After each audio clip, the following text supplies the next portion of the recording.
नमस्कार मित्रों, आप लोग कैसे हैं? आशा करता हूँ कि बहुत ही अच्छे होंगे। मित्रों, आज हम बात करेंगे कर्ण की पूर्व जन्म के बारे में। आखिरकार दानवीर कर्ण क्यों अर्जुन से भी ज्यादा शक्तिशाली रहा? इसका शक्तिशाली होना पूर्व जन्म से जुड़ा है, तो आज हम इसी के बारे में बात करेंगे। मित्रों, अभी तक आप लोगों ने हमारा चैनल सनातन टोल्ड को सब्सक्राइब नहीं किया तो सब्सक्राइब कर लीजिए, ताकि और ऐसे जानकारी आप लोगों तक हम पहुंचा सके। और साथ में बेल आइकन बटन को दबा दीजिएगा, ताकि वीडियो का नोटिफिकेशन सबसे पहले आपके पास पहुंच जाए। महाभारत में कर्ण के पूर्वजन्म की कहानी। महाभारत की कहानी के अनुसार कर्ण पूर्वजन्म में दंभोदभवा नामक असुर के रूप में पैदा हुए थे, जिन्हें सूर्यदेव से 100 कवच मिले थे। इसी अहंकार में दंभोदभवा ने सभी मनुष्यों पर अत्याचार करना शुरू कर दिया था। तब नरनारायण नाम के ऋषियों को दंभोदभवा के वध का कार्य सौंपा गया। महाभारत में सभी योद्धाओं की कहानियां बहुत ही अद्भुत है।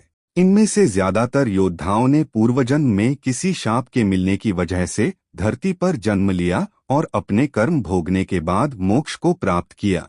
महाभारत के इन योद्धाओं में कर्ण का नाम भी उन अभागे या फिर यूं कहें कि उपेक्षित योद्धाओं में शामिल किया जाता है, जो वीरता, साहस और दान की प्रतिमूर्ति होने के बाद भी अपमानित किए गए। असल में कर्ण का अपमान, दुख भी पूर्वजन्म का ही प्रतिफल था। कुरुक्षेत्र की रणभूमि पर कर्ण ने कौरवों की तरफ से युद्ध किया था, लेकिन फिर भी कर्ण को वीर योद्धा माना जाता है। महाभारत और कई पौराणिक कहानियों के अनुसार स्वयं कृष्ण ने भी कर्ण के पराक्रम की सराहना की थी।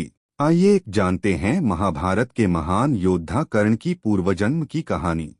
कर्ण ने पूर्वजन्म में दंभोदभवा नामक असुर के रूप में जन्म दिया था, जिसे 100 कुंडल कवच सूर्यदेव ने सर्व थे।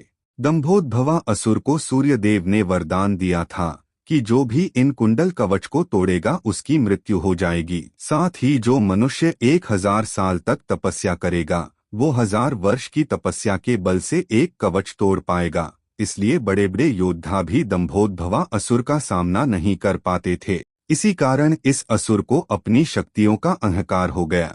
दंभोदभवा लोगों पर अत्याचार करने लगा। तब सभी लोग सहायता प्राप्त करने के लिए नरनारायण ऋषियों के पास गए। असल में नरनारायण कृष्ण और अर्जुन के अंशावतार थे। दंभोदभवा को एक और वरदान प्राप्त था, जिसके अनुसार दंभोदभवा असुर उसी मनुष्य के हाथों मर सकता था जिसने 1000 वर्षों तक तपस्या की हो। नरनारायण हजारों वर्षों से तपस्या में लीन थे। पहले नर ने दंभोदभवा से युद्ध करना शुरू किया और उसका एक कवच तोड़ दिया। इसके बाद नर की मृत्यु हो गई। इसके बाद नारायण ने अपने तपोबल से नर को जीवित कर दिया। इसके बाद नर 1000 वर्ष की तपस्या करने के लिए चले गए। इधर नारायण दंभोदभवा से युद्ध करने लगे। इसके बाद नारायण ने कवच तोड़ा और उनकी मृत्यु हो गई। तब नर ने उन्हें जीवित कर दिया। इस तरह नरनारायण बारी बारी से दंभोदभवा से युद्ध करते और फिर मृत्यु को प्राप्त कर लेते, लेकिन दोनों एक दूसरे को जिंदा करते रहे। इस तरह यही क्रम चलता रहा और दंभोदभवा असुर के 99 कवच टूट गए। जब दंभोदभवा के 99 कवच टूट गए तो दंभोदभवा बुरी तरह से डर गया और अपने बचाव के लिए सूर्यदेव की शरण में भाग गया। सूर्यदेव ने दंभोदभवा को कवच दिए थे, इसलिए उसकी रक्षा करने के लिए सूर्यदेव ने दंभोदभवा की सहायता की। नरनारायण सूर्यदेव के पास पहुंचे और दंभोदभवा को ललकारने लगे, लेकिन सूर्यदेव ने दंभोदभवा को छुपाए रखा।